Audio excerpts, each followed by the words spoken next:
السلام عليكم، انا نجلة. اهلا بيكم في قناتي ماما ورودي في المطبخ.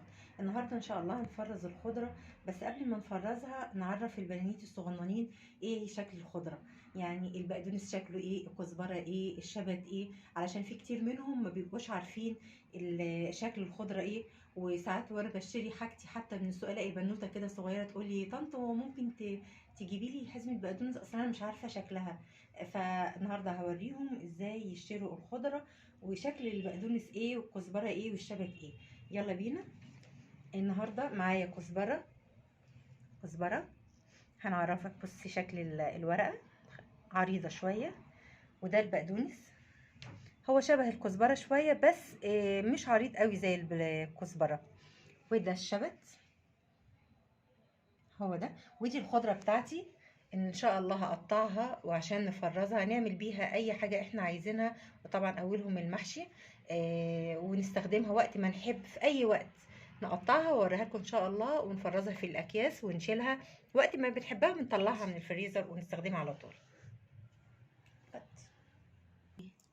رجعنا لكم تاني وهنبدا نقطع الخضره. انا هظبط بس ايه مكان ما بقطع كده، طلع الزيادات دي خليها على جنب كده، وابتدي اقطع حاجات رفيعه. هشيل دي كده من الحاجات المتقطعه كده. لو انا عندي حاجه عريضه كده بعملها برضه كده، الحاجات العريضه اللي هي بتبقى ايه تخينه شويه. واكمل تقطيع واخد بالي من ايديا وانا ماسكه السكينه.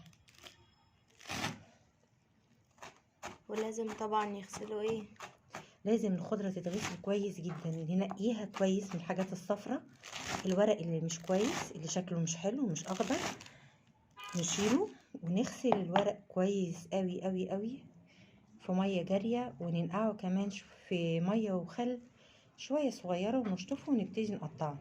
هكمل تقطيع الخضره وان شاء الله نشيلها واوريكم هنشيلها ازاي في اكياس لغايه لما نيجي نستخدمها مره تانية. السلام عليكم، ورجعنا مره تانية بعد ما خلصنا تقطيع الخضره. دي الخضره بتاعتي بعد ما قطعتها هقلبها كده كلها مع بعض كده عشان كلها تبقى متجانسه مع بعض. بصراحه يعني انا الخضره اللي انا بفرزها دي عاده بستخدمها للمحشي فقط. يعني بصراحه انا هو ده اللي بستخدمه ليها، استخدامي ليها للمحشي فقط. انا لو عامله الصلصه وكنت مسبكاها النهارده ان شاء الله نسبكها مع بعض في مره، كنت حطيتها عليها وقلبتها وشلتها بصلصتها في الفريزر، اطلع الكيس على طول واشتغل بيه على طول من غير اي مجهود ومن غير اي وقت يضيع مني في عمايلها. يعني تنظيف الخضره برضو بياخد وقت وغسيلها وتقطيعها، فكده انا بسهل على نفسي كتير. انا هشيل الكميات اللي انا بستخدمها جوه الكيس كده، كل كيس احط الكميه اللي انا بستخدمها، كل واحد بيحط على قد الكميه اللي ممكن يكون بيحتاجها.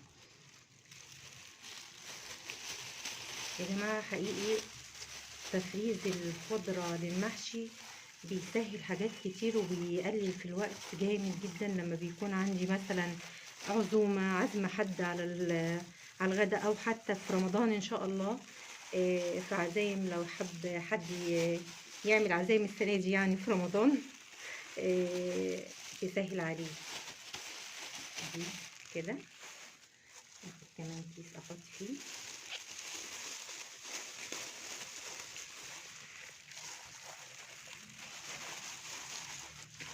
كده كل الكميه اللي انا عملتها من الخضره.